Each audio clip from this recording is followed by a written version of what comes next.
Welcome to our YouTube tutorial on how to search for videos with captions on your PC. In this step-by-step guide, we'll show you how to easily find YouTube videos that have subtitles or closed captions available. Let's get started. Step 1.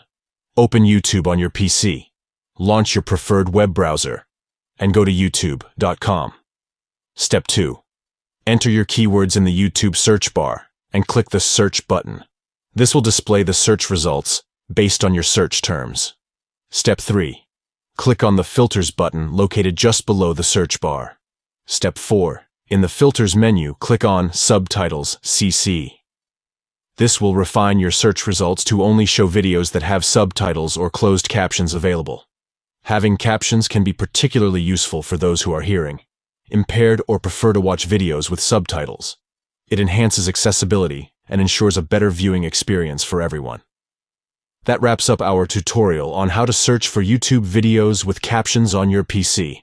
We hope you found this guide helpful. If you have any questions or need further assistance, feel free to leave a comment below. Don't forget to like this video and subscribe to our channel for more helpful tutorials. Happy searching!